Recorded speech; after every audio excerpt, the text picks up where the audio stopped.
Hello, and welcome to Friendship, Wellness, and Wisdom, the podcast where we share unsolicited tips, tricks, and life lessons. I'm Rachel from 5 Minutes for Me. And I'm Heather from Sea Life as a Muse Creations. Together, we're here to share our insight and experiences on a wide range of topics to help you navigate life's twists and turns. Whether you're looking for advice on lifestyle, personal growth, or just a good laugh, we've got you covered. So let's settle in and embark on this journey together.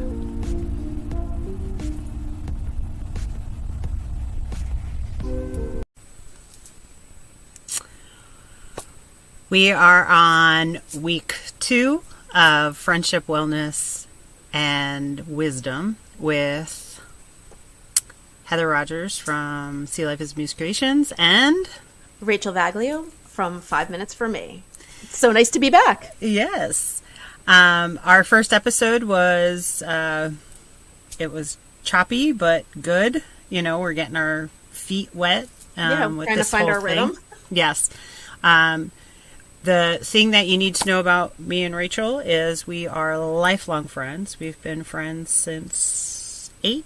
Yeah, since we were 8, somewhere around there. And I moved across the street from you. So. Yes, and so we are Gen Xers.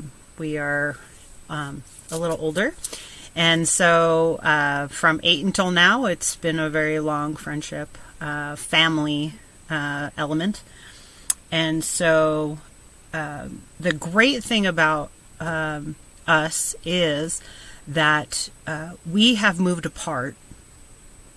And we have stayed actually connected in a bizarre way with our path of life, right? Yeah, it's pretty funny. Yeah, we've stayed completely connected to where we have done this soul-searching, life-searching thing, but we've kind of have had parallel paths. Yeah, it's pretty funny how that kind of worked out. We a lot of the same similar interests, and after all these years, and even as time goes by, it's super easy to connect, and we always have something to talk about because we just kind of continued on this very similar path as adults, right. And it's nice to really have that kind of connection with someone. Yeah, and it's great that we stay on these parallel paths, but then we keep crossing, and then we go on our path, and then we cross, and then we go on our path, and we cross, and it's really just it's very comfortable. And I know in the last episode we talked about things from our childhood that has kept us with self-care, and so I want to say in this episode, you are one of those things. You are one of the things that I have brought from my childhood that has helped me develop in my self-care. So thank you for that. Oh, that's so sweet. Yeah, I mean, I feel the same way, like as far as like, you know, with connections and staying social and all that, because you know, I'm not the greatest person with that. I lose track like very easily, and then I'm a little apprehensive sometimes about like reconnecting with someone I haven't spoken to in a while, and that's just never been the case with us. Like, if I haven't spoken to you and something happens, I can pick up the phone or text or whatever without even, like, thinking about it and missing a beat and just being like, yeah, it's fine. Like, you know, she was busy, I was busy, and it's all good, you know? Yeah. And it's nice. Yeah, it's very nice to have that. Yeah. Awesome. So on this episode today, we're going to talk about our basic needs, our primal needs of self-care, which would cover sleep, nutrition, hygiene, movement. And so I know that you've done a lot of stuff around sleep and things like that. So I'm going to give it over to you right now for you to talk about that, because you've done a lot of work. Okay, yeah, no, I've been working on that for a while. So sleep is something that I had an issue with for a long time. I know I did mention on the first episode, so I was diagnosed with fibromyalgia, and a big part of that is sleep disturbances. Also, I had chronic migraine for a long time, and it comes along with that. And then, being a woman of a certain age, then you run into other issues where then sleep, is continually disturbed. So I wanted for me, and then, to find a way to share, some of the ways that you can consistently get a better night's sleep without medication. Like, what could I do? What could I add to my routine? Like, how could I change my day around to get the best night's sleep without substances? And there are a few, like, all natural remedies like teas and honey and things like that I have found. And I started putting them together in blog form. I have a couple up on my webpage. So it's 5minutesforme.com. So you can check that out. Also on my Facebook page, with the links up to those. I think I have 3 or 4 up right now. I'm working on a series. I think I have like 10 or 11. So just be on the lookout for those. But yeah, my goal with sleep was for myself to get a better night's sleep without having to take medication to do so. So I looked into things like when you should stop eating certain foods that might affect your sleep patterns, like how long before you go to bed, like, should you stop exercising? Oh.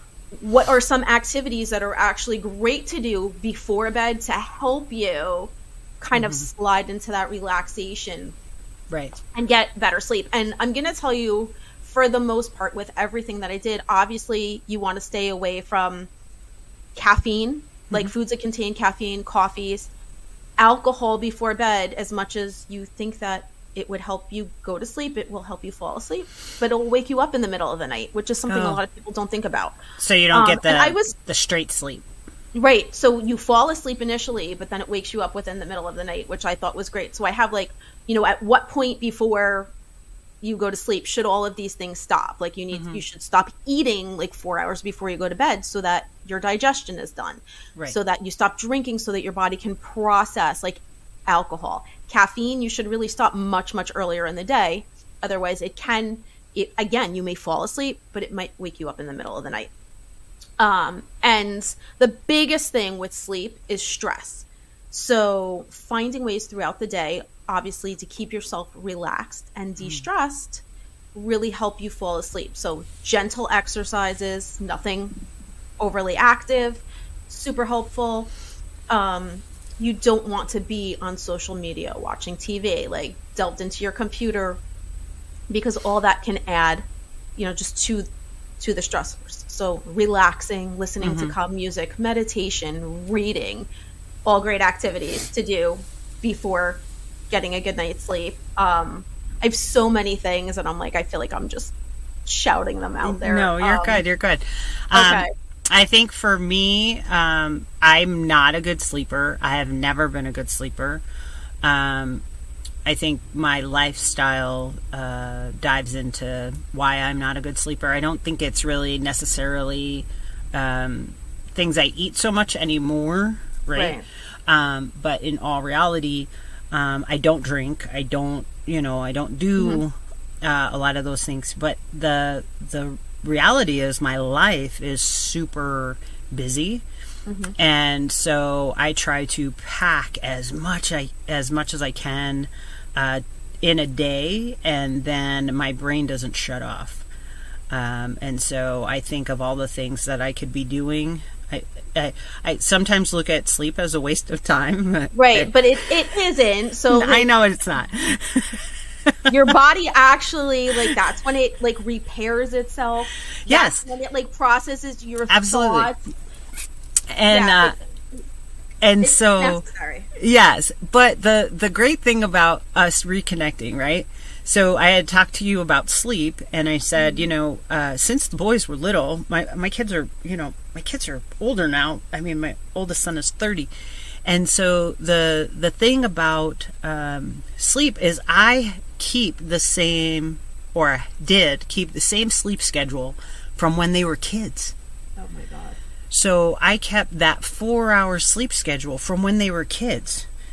And because when they were kids, I worked 2 jobs. I was a single mom, worked 2 jobs, went to college, and things like that. So I kept that pattern. I kept that sleep pattern up until literally just recently.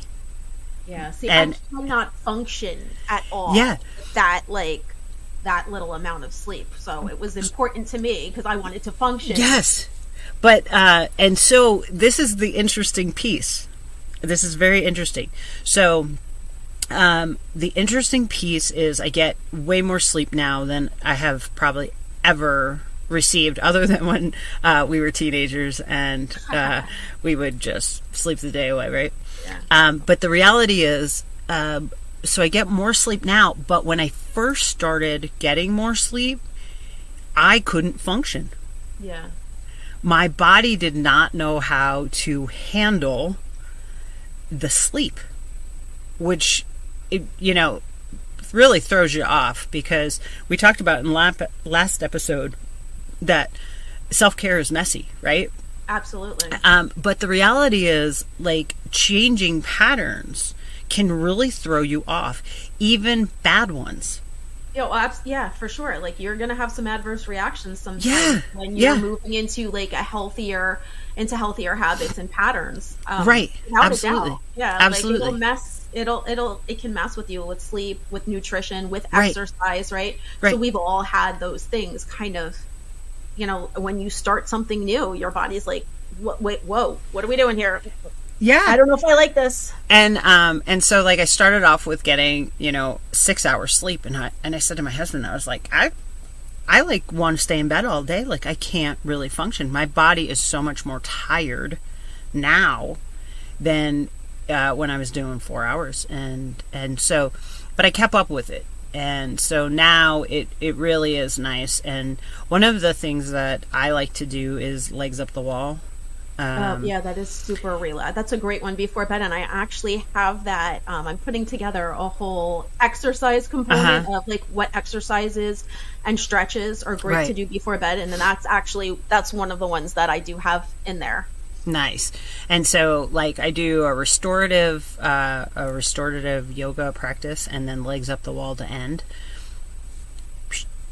Yeah, nice. Super relaxing. Nice. It helps like relieve stress from your lower extremities, from your legs, and reduce tension, and pretty much anything that's going to help you like de-stress and relax. Yep. Is something that's good to do before bed. Like, if it's not going to increase your heart rate and all that.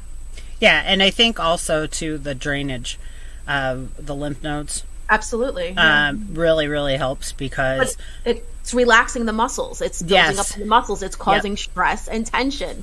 Yeah. So. And I don't think people understand, like, the lymph node system and everything like that, and that's for another episode. Yeah, but the fact of the matter is, the fact of the matter is, it's so important to get those to drain. So let's move on to nutrition. Okay. And so when we look at nutrition, for a long time, I did not know I was allergic to things. And I continued to eat things that I ate when I was a kid, and I was uncomfortable as a kid, as you know, right? Yeah. But I ate as a kid not knowing that I had these allergies. And so thinking there was just something totally wrong with me. Science wasn't up to the allergy thing that we have now. And I know that you have dealt with that as well, with some intolerances. I have a lot. Yeah, I had quite a few, and it took quite a bit of work to get through that. And again, like, looking for ways to feel better without just taking medication was huge for me. And luckily, like, I have a very good doctor that always goes through diet first before looking to prescribe. So, which I thought was like super important. But nutrition, I've been like very passionate about nutrition, because it's not something like we're taught enough about. I feel like. So they give you that, like, I don't know if they do it now. We got the food pyramid, remember? And there was like, you're supposed to. But it was all and it was misinformation. It was. But at the time, they actually thought it was great information. Like, for years growing up, it was eggs are good for you. Don't eat eggs. They're terrible for you. They're high in cholesterol. Eat eggs. They're good for you. They have lots of vitamin D. You can't get vitamin D anywhere else but the sun. Don't eat eggs because, and you're like, wait, well, so what am I eating? Yes. Eat beef. Don't eat beef. Like, this is why it's bad for you. This is why it's good for you. You should be vegetarian. No, you should be paleo. No, you should. And you're like, wait, so then no one knows what to eat, and everyone's really just trying to sell you some form of like processed food. Right. Mm-hmm.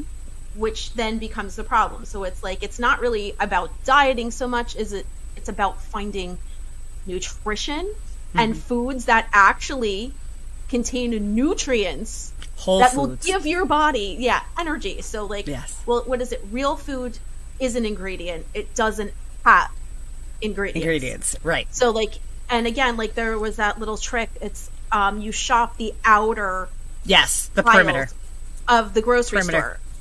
So produce, bakery, meat, dairy, like all around the outside edges of the store, not so much in the aisles. Not to say that all packaged food is bad. There are some actually pretty great foods with limited ingredients that do pack a lot of nutrition in that are healthier snacks, but it's a lot of language, it's a lot of learning to figure out like what you should be eating, because if you can't really pronounce telling you that other than but it's like if you know what something is and that's in there, like it's good. Like if you know something has almonds in it, you know what an almond is. Hopefully. You know, polysorbate 80, I don't know. Like red dye number 5. Like definitely that's not something that you grow or like has a pulse at any point. Right. And you have to you have to know that anything that is has a long shelf life. If it has a super long shelf life, probably not good for you. It will enter your body probably and stay there for a very long time. It has a long shelf life, so it has a good body life. Doing you any good. You'll get a little bit of energy, and then it's just going to like hang out there. So, but that's, I think that the key to the whole thing with that is knowing, okay, yes, if you have an allergy or if you have an intolerance, which, you know, you should talk to your healthcare professional about. And then from there, develop what foods are best for you and your system. Some people do well eating more meat. Yeah. That's what they need. And that's fine for them. Like, not everyone should be vegan. Right. Absolutely. And we're all different, and that's okay. Yeah. So, but you need to find out for you what works for you, and then eat accordingly, not just based on what some diet says. Like, some people do really well eating beans and legumes and that kind of stuff, and other people don't. And if they're prepared right, I know there's so many, like, I don't want to get like too deep dive into it, like, but you need to know what works for you, and talk to your doctor, talk to a nutritionist if you're really not sure, and find out like about what are some healthy eating options for you, not like what the best diet is, like, because well, it's and not about that. The other piece of it is it's not a diet, it's a lifestyle. And so when we are dieting, and this is my struggle because my whole entire life I've struggled with weight. I still struggle with weight to this day. I will struggle with weight till the day I die. It is part of my make, right? And so nutrition is very hard for me because I've struggled for the longest time trying to figure out what are the right things to eat for my body. Not necessarily weight, but allergy and disorders. And so those are all huge elements to really, you have to hone in on. You have to hone in on what you're taking in your body, how it's making you feel. How does your body feel? How is your body reacting to it? And on another piece of nutrition, but not nutrition, I feel the same way with the mind. What you take in, whether it's healthy or not healthy, those are all important elements. The healthier stuff you take into your mind, self-development, reading, discovery, things like that, I feel like nutrition, eating stuff, putting stuff into your body, putting stuff into your mind, they all go together. Yeah, right? It's all a form of like consuming. The thing is with that, it's difficult. Like the way that everyone's lifestyle is paced. Yes. To sit there and figure out how they're reacting to their foods. And it's also difficult to do without eliminating certain things and knowing what to eliminate and where to start. Like it can be a very daunting task, which is why I said, start out with a professional, someone that, is knowledgeable in this area and can take you safely through figuring out what's best for you. If you're not really having any health issues around it and you just want to eat healthier, a good thing to do is literally just buy real food and make it yourself at home. Mm-hmm. And then you know what's in it. Right. And then that eliminates a lot of the guesswork. If there's no other like underlying issues. Right. Absolutely. So we could probably talk about health and nutrition forever, but we'll save some more of that for another episode. Let's move on to hygiene. Okay, and this is an easy one. I feel like we kind of don't even think about it as a form of self-care, but it really is, and it's one of the most basic, and it's the stuff that we're taught when we're little kids, right? So it's like you wash your face, you brush your teeth, you comb your hair, and flossing, all of that stuff. Mm-hmm. And it's super important because we want to preserve all these things, right? We want our skin to be healthy. We want to keep our teeth until we're older. Mm-hmm. It's not something that actually, used to happen a long time ago because they didn't have that proper care. So just all that basic stuff. And then you can add grooming into that, and then everyone has their own grooming routine. But it is a part of self-care. It's part of like how you're putting yourself out there and presenting yourself to the world. Is like how Yeah. And everyone has a different level at which they'd like to take that. So it's more, I think with that stuff is more about realizing hey, you actually have somewhat of a self-care routine. Mm-hmm. And there's lots of little ways you can like add or take away from it to improve your quality of life. Right. And the other thing is, as we get older, our self-care routine gets different. Not the brushing of the teeth or the things like that, but things get different. Skincare and things like that become a little different. Hair changes, and so your hair care becomes a little different. And so knowing that you can add and take away, and you don't have to be so staunch on just every day I have to A, B, and C. Like every day you're going to shower, every day you're going to brush your teeth, every day you're going to like those elements. But when you add things to your routine, they don't have to be everyday things. And it's nice to be able to maybe once a week dry brush or, things of that nature. You do like a mask for your face or even like for your feet. Yep. And so those hygiene things are great, and then you can just pepper in some other stuff, which is lovely when you have the time to do it, and you just want to pamper yourself a little bit, and making sure that you're mindful, right? Yeah, not automatic pilot in all your hygiene stuff. And not just doing it because you know that you have to do it, but to do it to take care of yourself, to take care of your well-being. Right. All right. Okay. So from there, I think we're going to move on to, and I'm going to call it movement because I don't want to call it like working out or straight out exercise. Yes. There are so many forms of healthy movement and like movement. So there's so many different things you can do to stay active. You don't have to have definitely like a serious workout routine. Right. You want to remain active. I actually love the fact that everyone got like their Fitbits and they were doing the step counting. I think that's actually like a great way to stay accountable and to be moving around, especially if you have a job where you're sitting all day long. Yes. You don't need to join a gym. Like a lot of us learned during COVID, like get a bike at home, get some exercise equipment. You can definitely do movement from home.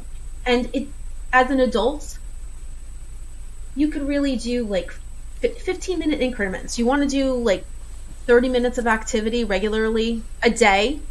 especially when it comes to like, cardio or heart healthy like movements, but it doesn't have to be strenuous. Actually, as we get older, walking is definitely like a great option, and you can go for little walks, and you can walk your dogs and have that be a part of it. Or you could go to the grocery store and do a couple extra laps, like around, and walk through things. You can, go to the mall, park you further could go away. To the gym. Yeah, exactly. And just add to Right. That's actually a great one. Most of the time I'll try to park a little farther out because it's easier to get in and out. Number one. Yep. And then it just adds to like what you're getting up doing, moving around. Right. You don't have to have this like huge fitness routine. It is beneficial to add some weights or weight bearing as we get older, because we want to like put a little bit of pressure on our bones to actually keep them strong and healthy and like keep our bone density. Right. But again, you don't have to do heavy weightlifting. There's like lots of things like yoga. Yeah, you can use your own body weight. Yeah. All the new like the wall workouts that I'm seeing, it's all body weight, which is great, and a lot of them are shorter, easy to maintain routines from home. Yeah. And again, like just I say like check with your healthcare provider to make sure that you're doing exercises that are safe for you, because I'm going to bring up what you like legs up on the wall. That is not a safe exercise for everyone to do. It's technically it's an inversion, like even though it's an inversion pose, so it can lower your heart rate. Yes. Well, and honestly, that's what it's for. Right. But not everybody wants to do that. But you always want to check into what it is you're going to be doing if you have health issues before you start a regular movement program. Most doctors will encourage you to do some form, but they will let you know what's healthiest for you. And I think that's, if you're a little bit older and you haven't done it, or you haven't like, you were an athlete when you were a kid and then you haven't worked out in 20 years, it's a good idea to like check in and make sure you're good to go for a healthy movement practice. Right. And the other piece of that is knowing that all health issues are not the same. Right? Yeah. And I'm going to bring this up as an example. I have had a heart attack at age 37. My husband has had a heart attack just recently. Our heart attacks are completely different. My heart attack is from a blood disorder, which did not do any damage to my heart because it wasn't like clogged arteries. Okay. It was blood clots that had traveled there. And so me doing an inversion and my husband doing an inversion are totally different. Yeah. Very different, right? So know that like if also when you talk to your health provider, they have like if your health provider has all the information and they're a good health provider, they're going to talk through those elements with you, right? When you look up on the internet or talk to a health provider that doesn't really know you, they're just going to be like, oh, you had a heart attack. All this is bad. Oh, you had this. All this is bad. Oh, you had this. All this is bad. And so you have to really talk it through with your health provider. You have to really talk it through with yourself. Don't just automatically think A is bad, B is good, because B is not always good and A is not always bad. Well, no, the thing is like I'm going to say ask questions and find out who to ask the correct questions to. I mean, we are not healthcare providers. Nope. So, like anything that we're saying are merely suggestions, and any questions that you have that in regards to your health, definitely, find a healthcare professional to speak to about that. Somebody that you trust, right?